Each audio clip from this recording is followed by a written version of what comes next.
Welcome everyone. Thanks for joining us on the Dorking podcast again this week with me, Lee Nightingale, as your host. And as ever, my partner in crime, Armand and I. Armand, hey, how you doing, buddy? I'm very good, thanks, Lee. And you? All good? Not too bad. Just absolutely loving this lockdown 3. Couldn't be better. Great. That's all we can say. I know, God, it's so dull.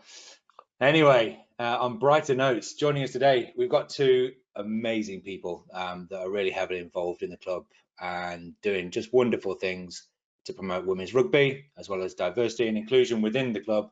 I'm so delighted to welcome Merrett and Kane. How are you doing? So enthusiastic, Just missing the crowd coming there. You deserve it. You're both doing amazing things within the club, respectively, for what you're doing. But how are we all doing? Living the dream. Living the dream, yeah. A bit dull, isn't it? When the most exciting thing I did last weekend was I went to the tip. It was a bit risque.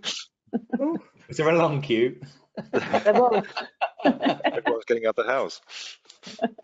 Wow. So, Kat, let's come to you first. You're the marketing guru. You help promote the club in so many ways and get this message out with the podcast and the website and all the email communications that go out. So first of all, thanks very much from everyone at the club for all those efforts. But I wonder if you could share with us your introduction to the club, how you got involved, and sort of a synopsis of your journey and how you got to where you are today.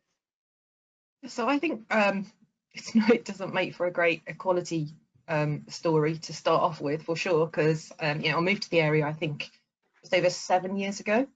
And my husband Leo, he's a lifelong member of the club. His dad was in it before him, his mom's dad was in it before that, and I think even his great granddad loaned a field to the club for the second team back in the day. So it was inevitable that I was going to end up down the club, and I think it was about 3 weeks after I'd moved here that we came down. I think it was Sid's first go at minis when he was 5. So I turned up there, and it was the first place, like moving to a new area. It was the first place ever, I think, that I actually felt really comfortable and really at home. And then when Leo took on mini chair, he was doing social media. I think he took that sort of thing over from Jamie, actually, and it was just a journey from there that I can't help myself. I get stuck in on all sorts of things, and when I do something, I do it with gusto, and it just carried on and escalated from there. And now it's grown into something that it gives you an opportunity to talk about all sorts of different things and to promote a club that you love. And it is a club that I love. It's just a great community spirit. Everyone's really friendly, and it makes you feel at home. And absolutely. And I've shared on the podcast, as I'm sure you heard in a couple of them, my introduction to the club was very similar. So it's great that that's repeated multiple times. People are all experiencing that, because it must have been a challenge, considering it is a male dominated sport and club, right? I mean, that's just the way it's always been. So keen to get your personal views on sort of how you were made to feel in that kind of environment, and then perhaps just dig a little bit more into how you've seen it develop, how the women's game has developed and over the years within the club. So I've always worked in male dominated environments, so that's kind of a situation I'm fairly used to. And I've always loved rugby. It's just been one of those things that's just sparked my interest, and my knees are too knackered to be able to actually do it, which is gutting. But I'll Did you ever play touch? Did you play in your younger days, or? They're thoroughly broken. They have been since I was in my early 20s, which is not great, but hey ho. yeah, like I say, I work in male-dominated environments, and I think one of the things that really is a challenge for me, and has always been a challenge for me, isn't actually overt sexism and inequality. It's actually subtle sexism, you know, those little things that happen. And, you know, it's hard to influence those kind of things. And, you know, I've experienced it more in corporate environments than I ever have at Dorking, ever. And, you know, being able to speak out on things is really, really important. You know, by not speaking out on things, it gives a sort of a perception of endorsement of what's happening. And I think that what I found is that the general attitude of the club and the club members is the openness and the honesty. So, you know, there's never any fear about calling something out if it should ever happen. It's just having that level of confidence with the people that are surrounding you, the people that are in that environment, that you can just say something and it'll be accepted and it'll be listened to. And I think that's a unique thing for us. Yeah, agreed. And I think it's also great when if something does happen and you call it out, that you not only get support from other women that are there, but the men also support it and make it clear that it's not acceptable. And you know, to offer that support, yeah, I think that's vital. But I know it's something I would do. You know, if we can do it based on foul language on the touchline, for example, you know, if we can call people out and say, hey, don't swear, it doesn't matter who swore, don't swear, that's not what we do. You know, there's kids around. For me, it should be just as easy, and it literally is just as easy as that, as saying, no, that sexist comment is not allowed. It's like when people have blatant gingerism and call me for my ginger hair, which is rapidly going. You know, would I expect people to turn around and say, hey, no, you can't do that, that's blatant gingerist, and then we'll get a load of laughs saying that's not a thing. Well, it is. But you know, I think certainly over the last 2, 3, 4 years, it's now, rightly so, more acceptable. I can't even believe I'm saying that. It is more acceptable to speak out. It should just be okay, regardless, to say if something's made you uncomfortable, and know that you're supported. Yeah, absolutely, it should. And I think, you know, if you look at it in terms of women's rugby and the inclusion of women in the club and how accepted they are, you know, we've got Armand, who is an absolute champion for it. He's encouraged it. You know, Pip's given a load of support, and the journey over the last few years is, you know, you've just seen it accelerate so much. It is based on the support that you've given. Right. Yeah, I want to bring Pip in here on that point. What have you got to say about that, and how you've been made to feel, Pip? I don't think, I've never really noticed any form of a problem. I mean, like Kat, I've always worked in very male-dominated fields, so I've never felt there's ever been a problem. And I have to say, whenever I've asked something, it's always been straight down the line. Oh yeah, okay. I think most of the things that have happened to, you know, that might not have been there before is because people just hadn't really thought about it. So you know, and then as soon as you point it out, it's like, oh yeah, of course. You know, so it was things like, you know, the first time like the under 18 girls had a match at home, it was, oh well, why can't we play on the first team pitch like the Colts? Oh well, yes, of course. Why not? It hadn't been offered because it hadn't been thought about. But as soon as you ask for something, it's the support's there. Yes, of course. So what you're saying is that it's not that there's inherent sexism. You're not calling them sexist because they haven't proposed it. It's just not something that's been asked for, spoken about, thought about, and that doesn't make anybody sexist at all. But it's great that it's just an immediate yes, and not, oh well, we're gonna have to put it to the committee and all that kind of stuff. You know, it's just a yeah, of course. Why wouldn't it? Go ahead. Yeah, you know, as I say, it's not common in all the years the rugby club's been going. You know, women and girls have only been playing really these last. You know, it's been sporadic, but in the last sort of 10 years, there hadn't been any girls rugby there for a while, and then it was just when it comes back, you know, you don't automatically assume You just then ask, and it happens. And yes, of course, do whatever, and the support is there. So whatever we want to do, I know that, you know, I've got a reasonable chance of getting it, and if not, I'll cry, Armand, and they'll let me do it anyway. Well, to put it into context, oh no, you can't pull the women card now. Oh, we can. Well, if I don't think this could come with any higher a compliment, and this comes right from the top, Armand himself.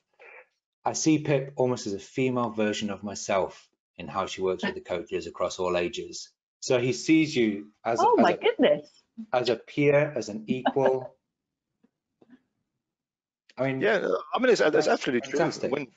When I spoke to Lee last week about obviously you two being on today, and I said that to Lee, but I see you like that because you're always driving the standards. You're always looking at how can you engage more girls to join, and you look at the coaching provision almost like I would look at the coaching provision from a male point of view. So, and I guess the club has changed dramatically over the last 10 years, since definitely since I've been there, before that as well. So I look back, you know, I think in 1988. The first women's team was started at Dorking, and they went on 10 years later to win that national cup in 1999. And then after that, I know, bear in mind the environment they were in and the numbers they had back then. I suppose after that 99 victory, and it was great for the club. And I mean, they had an anniversary about like a year or two ago, a 20-year anniversary, and they all turned up and have some fun and had a barbecue. But inevitably, those rugby players drifted away, started families with jobs, and they started disappearing. So we almost had to grab the bull by the horns from the start and look at how we nurture these younger ones all the way through to under 18. And I think Pip, you've done a great job with that. And the fact that we've got some older players there, and that's now sort of giving back and coaching older girls that now could go somewhere else, but they stay with us and come back and do some coaching is great to see. So yeah, thanks for that, Pip. And I guess is there anything specific you think that sort of keeps them there now? Is there something we're doing differently that they want to come back? I don't know. I think it's probably the atmosphere. It's that team spirit that they've had because they've played together, and then it's the atmosphere at the club. I mean, we've got a few girls who first started coaching with us. Obviously, they've gone older. They've gone through the age groups. They're at university. The good thing is they've played at university. They've carried on, which is a big key thing for me. It's to keep them involved. Some of them have now finished uni. They're starting to come back and play with us, you know, in the women's part. There was one girl who, she's now finished uni, but she's moved away, and I just got in touch with her and said, oh, you know, if you are back in the area, let us know. And she came back saying, you know, I'm sorry, I've moved away for work. I'm going to keep trying to play, but if I do move back, then of course, if I can, I'll come and play for you because Dorking will always have my heart. And I just thought that's lovely, and that's what we want. You know, they have great affinity to their old teammates and their club, and that's brilliant. You know, wow. It's quite interesting that it is very much about the team as they are and the people that they are. I mean, the girls, the twins, you know, they've been playing rugby, mixed rugby for what, 4 years now?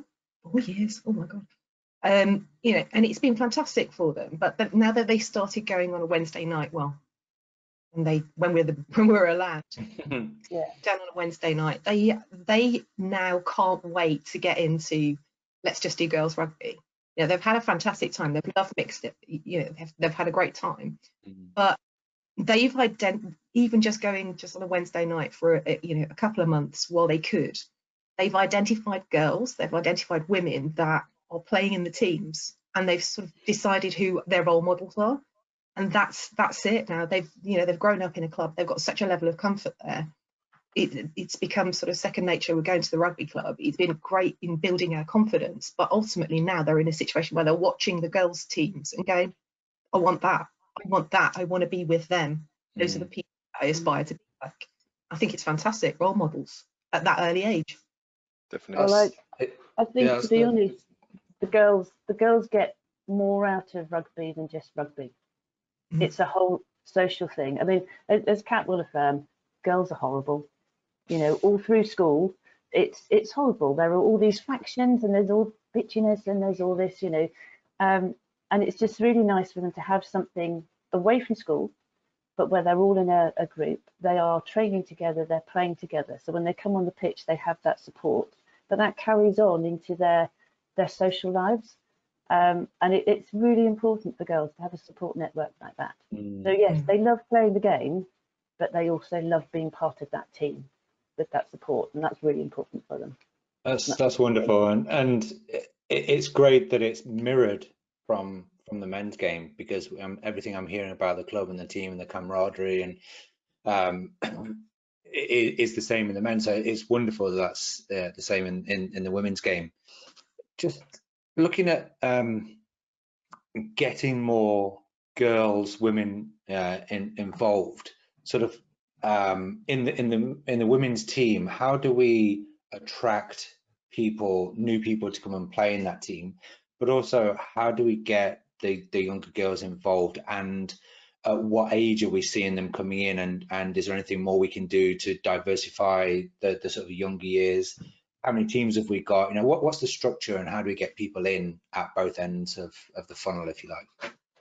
Well, I mean, we started out just having, one big mass. We then split them into under 13s, because the girls play in age bands, because there aren't generally enough girls playing to have one team per year.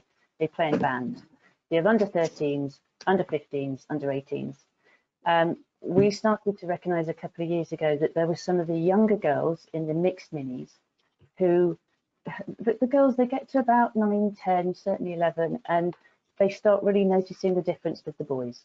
They don't necessarily want to play with the boys. It very often starts when they get to the under 9s and contact, because the boys at that point tend to be bigger, chunkier. The boys really want to get involved. In fact, under 9 boys would happily just roll around in the mud, whereas the girls actually want to play.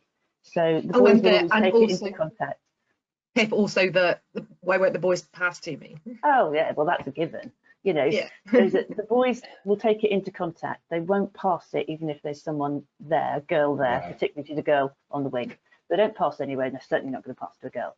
So the girls start to feel a bit isolated. They can't play the type of game that they want to play, which is essentially in a game of evasion, where you pass the ball before you get tackled.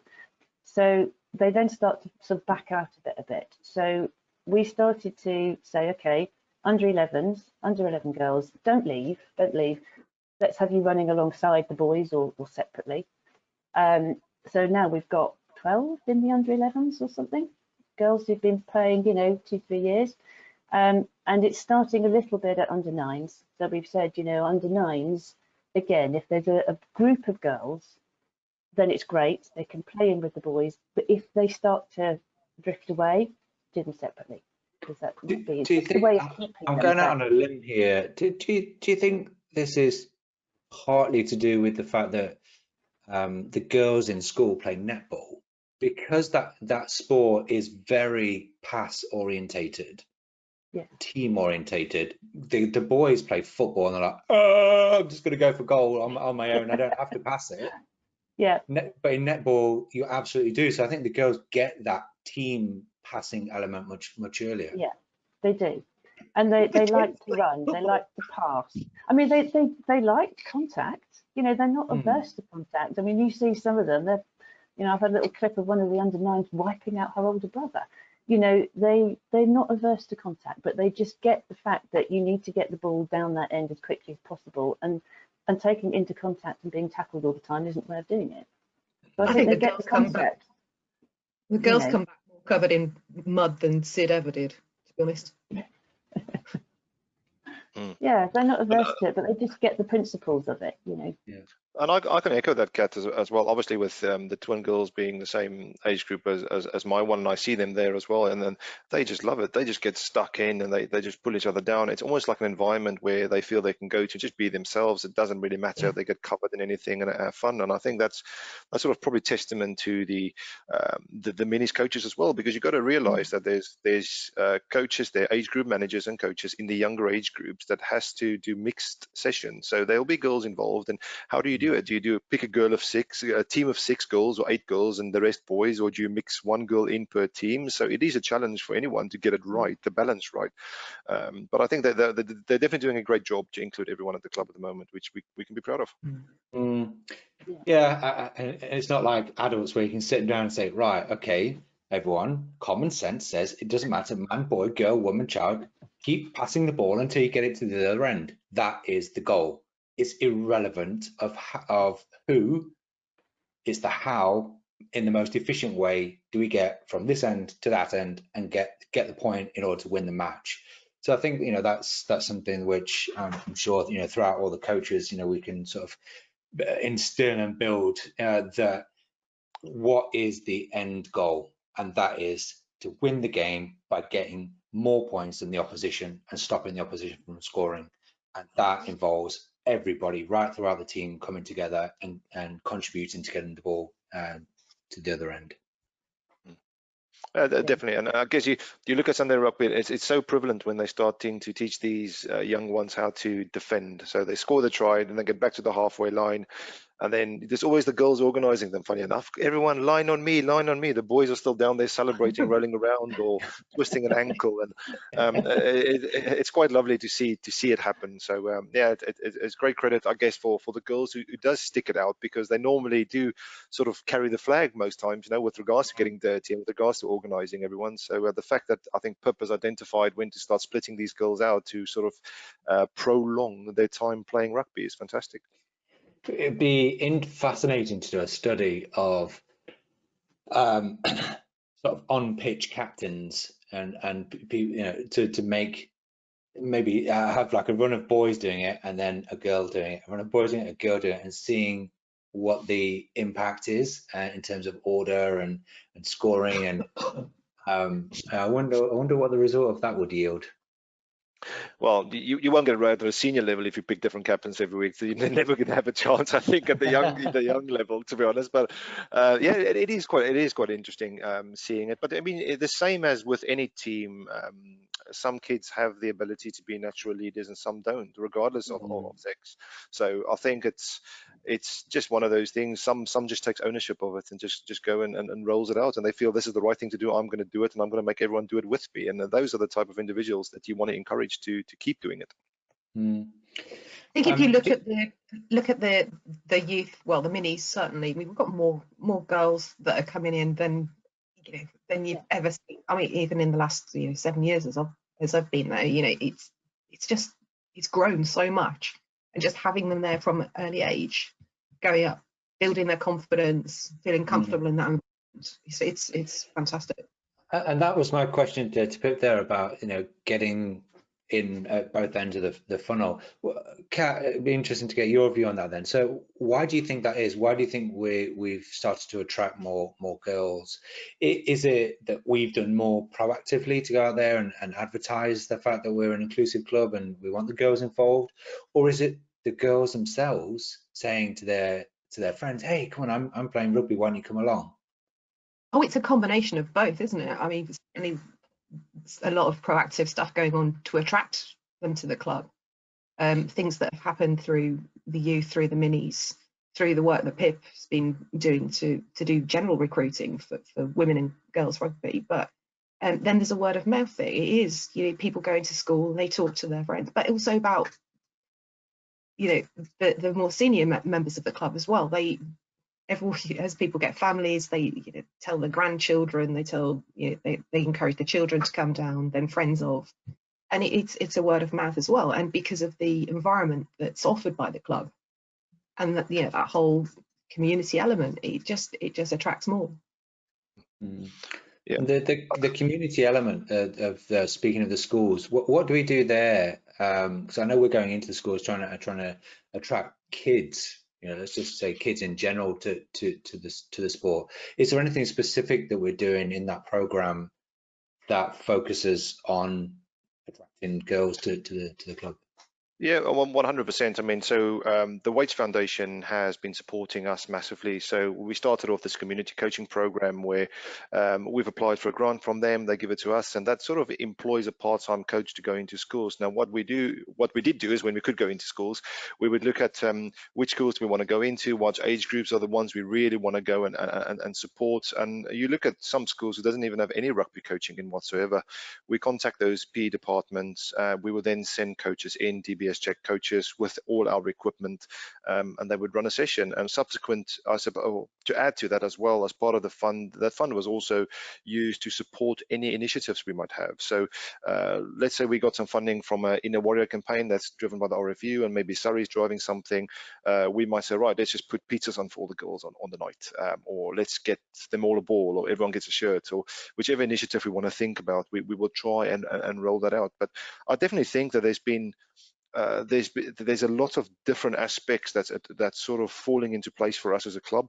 One being all the great work that Pip's done at the schools before the community coaching even rolled out. And then the community coaching rolled out, and there's word of mouth at schools. I can see the parents are wanting their kids to be more active these days, looking for avenues on weekends they can send their kids somewhere. And if little Johnny's going to go, then his little sister's going to go along and do rugby as well. So that started to happen. And also Kat has positioned our presence in the local area. I guess if you look for a rugby club, Dorking Rugby Club will be right up there. It's quite slick. The registration process is slick. The Sundays run very professionally. So someone comes down for the first time, they will stay there. So I think it's a lot of different facets. It's really falling into place for us to encourage these numbers that we are seeing at the moment, and I guess a long way to continue, and hopefully, as Pip mentioned, is getting that transition from under nines into contact and drip feeding them into the next stage up, and give it 5 years and we're going to have a full-blown girls side already, like women's side, sorry, and we can go out there and play competitively. Yeah, and that's just a point I want to make, because if we let up in all of those efforts, and one particular year, 2 particular years it dips, you're going to see a knock-on effect in 3, 4, 5, 6 years time in that senior squad, right? So this is a continuous thing. We can't let that slide. Yeah. It's constantly feeding from the bottom. I mean, we try and get people in, obviously, each and every age group, and you do that by going into schools. I think the big thing is making girls aware that this is, an alternative sport, that it is another sport they can do. Because so often at schools they're steered down the netball, or some schools might do hockey, but but very often the girls are steered down let's do dance and gym. Well, that suits some girls, but not all of them. And I think that's the other thing about rugby, to me, is the most inclusive of all sports. And it's particularly relevant to girls, where we all, and even now as us women, we all still have body image issues. My bum's too big, my hair's not right. Girls particularly feel that. And there's a huge pressure on girls to all conform and look the same. And they all have to have a certain haircut and a certain style of dress. And you'll see them walking down the road, they're all like little clones. But of course, everybody is different. No one is the same. No one is this, sort of apparent, sort of image, this shape that you're supposed to have on social media. No one's like that. We're all different. And it's actually making girls realise that it doesn't matter what shape, size you are, whether you can run fast, whether you can't. It really doesn't matter. There's a place for you at rugby. We need people of every shape and size and ability. So it doesn't matter. You might feel at school that you can't do dance because you don't move very well. You can't do gym because you're not thin and skinny. Come and play rugby. I don't care what shape you are. I guess because there's an actual position in the team for everybody, for whatever build you are, right? Absolutely. So that's why it's great. It doesn't matter. You don't have to be sporty. Some people say, "Oh, I don't, can't run very fast." They don't matter. Be forward. They never run. It's interesting you say that rugby's, one of the most inclusive sports for women, because golf is my other sport, and I know Armand plays, and I've played with him many times. That absolutely is not. I mean, despite how many women play golf, it's just not. I'm ashamed at the stigma that's associated, this barrier between men and women's golf, and oh my goodness, the ladies are holding everyone up, and how can they get tee times booked and all that kind of stuff. And it's really evident, and I mean, just absolutely blatant, the divide between the men and women's game. But I've always got involved in mixed nights, where you partner up with a woman, and I had amazing fun, because the way I saw it was a different facet to the game, because if she teed off, I'm now playing from a different part of the golf course that I would have done if I'm teeing off, and vice versa. She, if I'm hitting the drive, she's now playing the second shot from a place where she can only dream to have played the second shot from. And so she was getting hugely excited by that, and I was seeing it as a wonderful challenge. So I really enjoyed it, and I don't know why that stigma exists. I think if you're holding people up on a golf course, man, woman, child, it doesn't matter. Just let people through. It's irrelevant.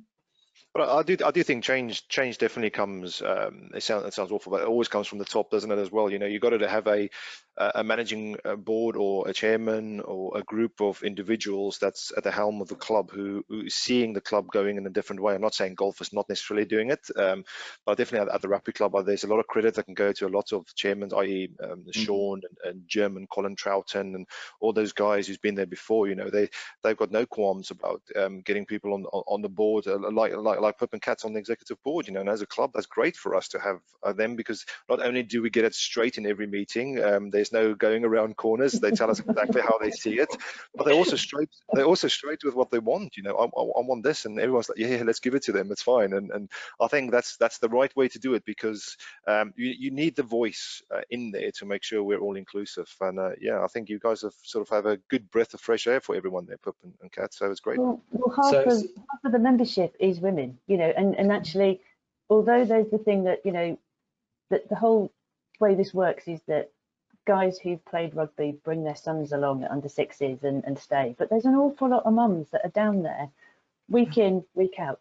They might not come. I mean, we found a lot of our parents, they're not from a rugby background. They've come in afresh, so a rugby club is entirely new to them. That whole community thing is very different. It's very different from football or something like that, where you don't have that off-pitch community, and they feel very welcome. They get stuck in, they get involved. I've got a particular group of under 18 parents who are always there for the parking. They, when they've had cake sales, they'll do all of that. They all get involved.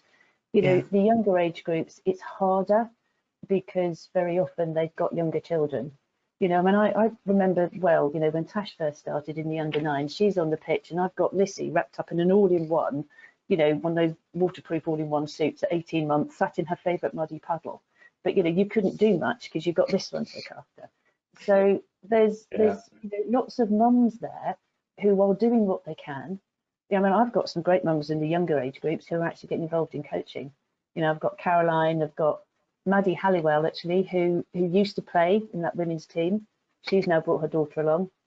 She'll help out. We've got Maddie Bard. I've got Heidi. All in those younger age groups doing what they can to help coach. And so that there's that participation. So it is there for mums. They're half your club.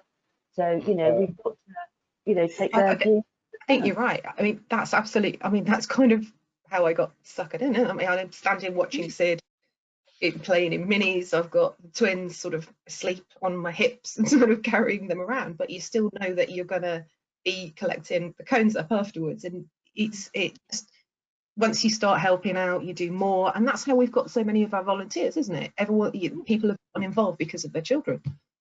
Well, I've a 17-month-old, so if you did an under 2s, she's right up for it. She's going to tear I'll put her on the list. She is full of energy, and I've said this to Armand sincerely. If I would love for her to be involved in rugby, and there's only one place that I'm sending her and bringing her, that's Dorking for sure. Even though literally a mile and a half up the road is Tring. I live in Berkhamsted.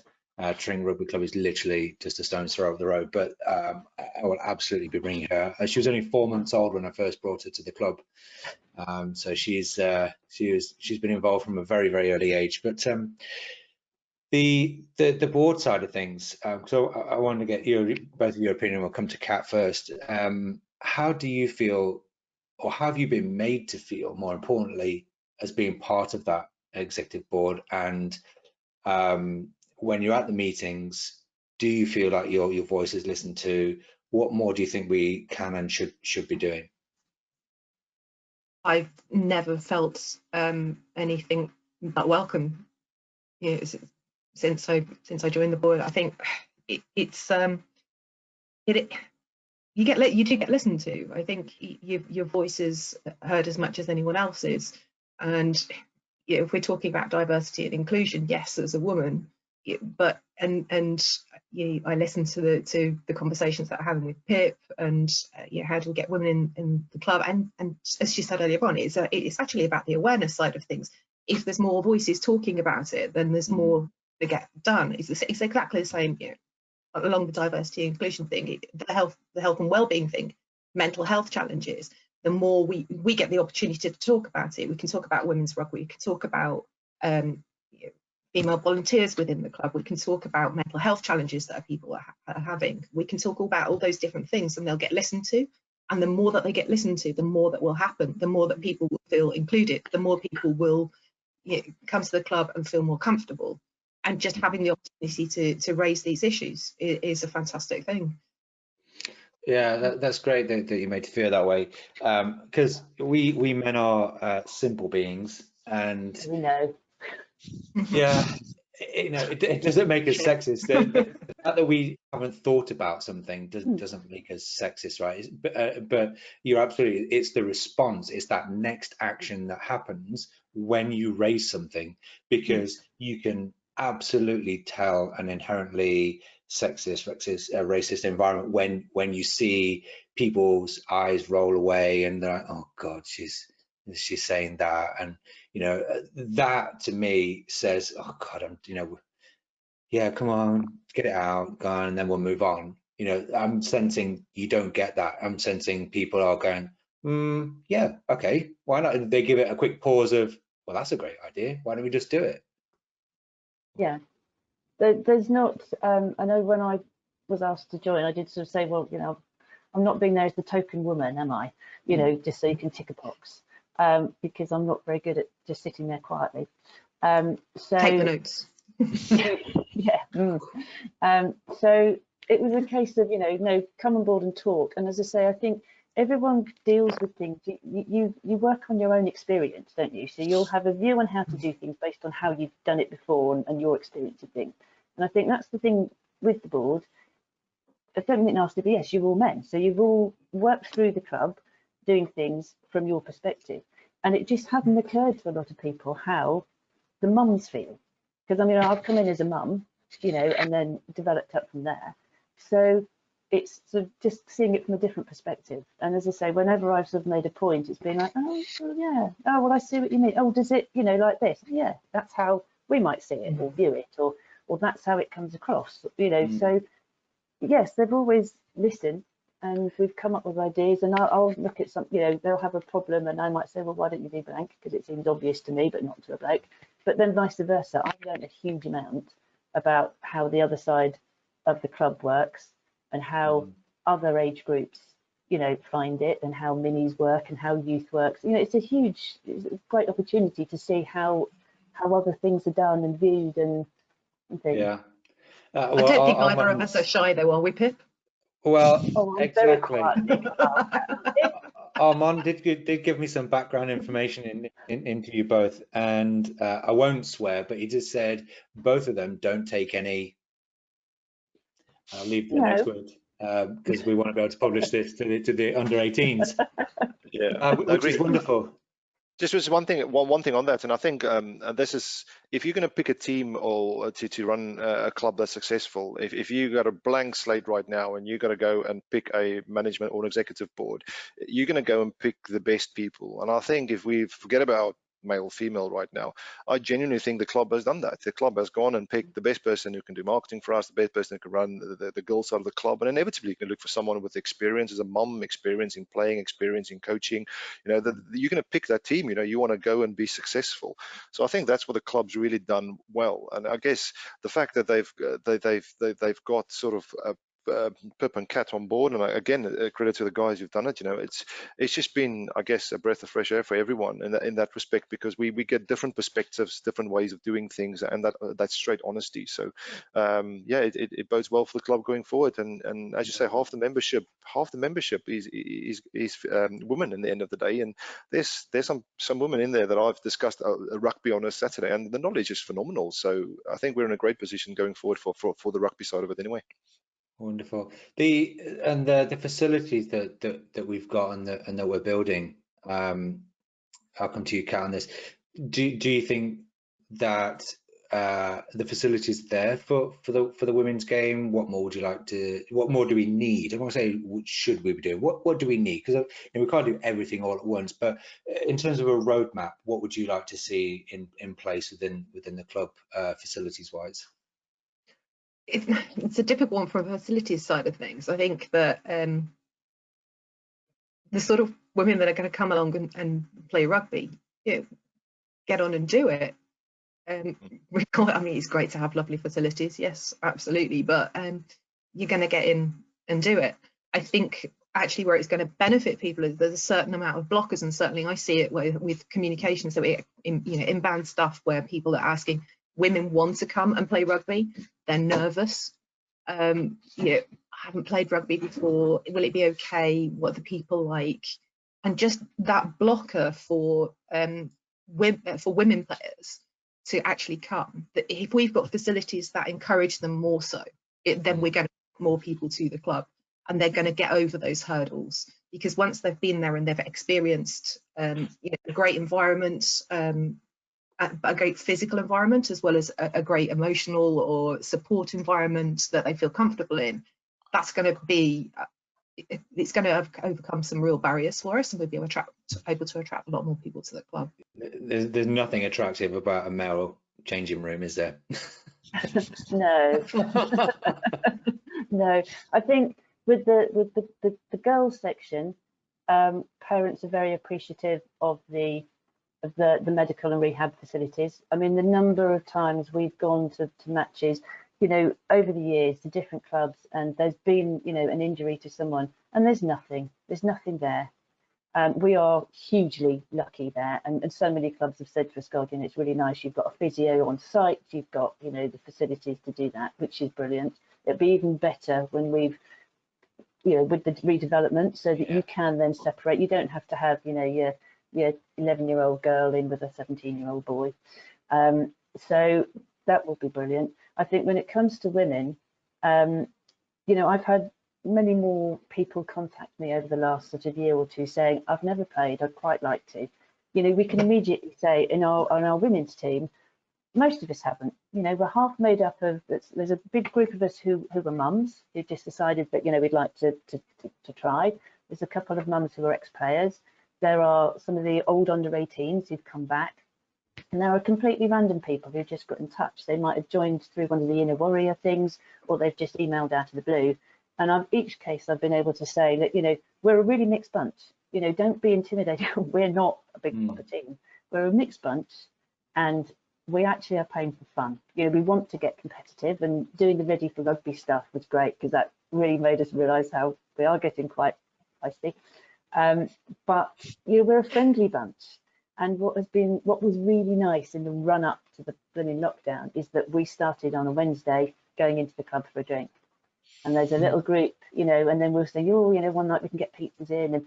And it's just, again, it's developing that sort of team. And it's a social aspect. I've got, a couple of players, who completely unconnected with the club. They've got very young children. But for all this, she said, one of them in particular said, Wednesday is my night. I come and train, and then I can have a quick drink afterwards, and it's my night. That's my, 2 hours. So, things like that are important. And if you can have that friendliness and the ability, the facilities to do that. So to sit, somewhere afterwards that's quite nice, to be able to access a changing room or toilets that are quite nice. We prefer nice things. We don't like really dirty, grubby toilets. That's okay. Just finally, Pip, on the women's coach side of things, because we can always have more. We always need more, right? How can women get involved in that side of thing? What do they need to do? What's involved? Because obviously, again, just like in terms of the getting the girls in at the young age to bring them through, obviously we need a steady, or we just need an influx of women coaches coming onto that side of things, because that then helps with the growth of the women's game. So what can we do there? What would you like to be seen done there? Well, I mean, we're doing very well at the moment, as I say, because we've now got more girls playing at the younger age groups and staying on. We've got mums there who are actively getting involved. I've got, Caroline, who was a player herself. Her elder daughter plays in the under 11s. She's now helping to coach the under 6s, where her younger daughter is. I've got other people. Heidi gets involved with her girls. Then Maddie Halliwell, as I say, because their girls are playing, and Maddie used to play. She's got experience, so she's starting to, to help out with a bit of coaching. You go up through the age groups. I've got Maddie Bard, who has got involved and helped with the under 15s. So she does an awful lot on the fitness side. She's great because she can cover that, allowing the other coaches to deal with the main aspects of things. And I think the under 18s is a great example, because actually we've got Dan as our head coach, but he's now got a bevy of assistant coaches who are ex-Dorking players. So there's Tash, there's Rachel, there's Jasmine, and occasionally there's Nim, and they all used to play. They've now come back here and they're helping to coach, and that's great, because not only can they be that link, they're all early 20s, they're that link between an older coach and the under 18s. So they understand them, they've been there because they've played in a team, they know what it's like, but also it's that legacy going forward. That's what we need, is to get more people involved and engaged, and so we're doing well. We could always do with more. Absolutely. Always, and not just in the first aider role, which is how I got involved. We do need first aiders, so anyone, please step forward. But there are other roles for women as well. Absolutely. And I lied, I've got one more question. I think it's quite an important one. Where do you think we are in relation to, I'm not going to say other clubs in the country, but in Surrey? Let's stick to our area. Where do you think we are with the women's game and the diversity and inclusion compared to our peers? Well, to put it into context, when Tash started playing in the under 9s, so that was a long time ago. I can't work it out, my maths doesn't work, but she played in the under 9s, under 10s, under 11s. There was some girls rugby at Dorking then under Stuart Irving, and she went and trained with them. They then, because they all got to that age, they left, and then the only option for Tash to continue playing was to go to London Irish. That was the only club in Surrey that had an under 15s and an under 18s team, the whole of Surrey. So we started to go over there, for training each week. For matches, we had to go to Bournemouth, Southend, Oxford, Worcester, because there were so few girls' teams. And after that, they then sort of folded, so we started to try and get it going back at Dorking. But at the same time, I joined the Women and Girls Committee at Surrey Rugby, which was to try and develop the girls' game.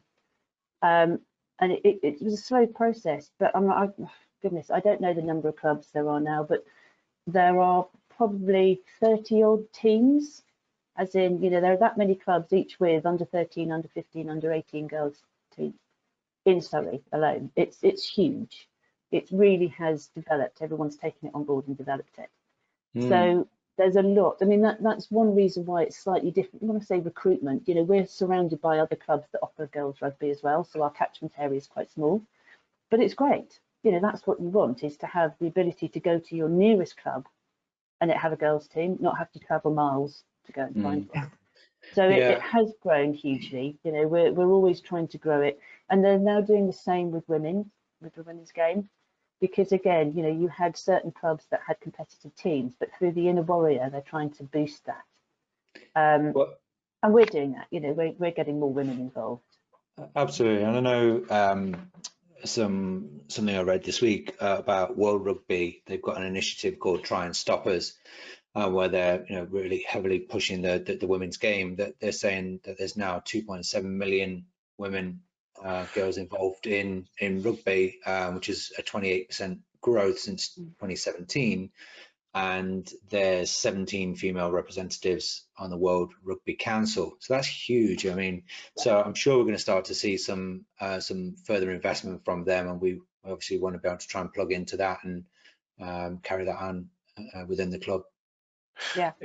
No, I agree. And I guess something we sometimes forget, and referencing Pip's earlier stat where Tash had to go away. I mean, we had a England female rugby player coming through our club, Kay Wilson. She played for us, and she couldn't continue her rugby journey with us. She went on, I can't remember exactly which club she went to, and she went on and played for England. But as a club, we couldn't offer her those age group rugby back then. I think she's about 29 now. She'll probably shoot me for saying it, but she's probably around that age now. But now we're in a position where there are talented players at our club who's loving it, just as Pip said, for the fun of it. But there's some gold nuggets in there, and we've now got the provision to get them all the way through.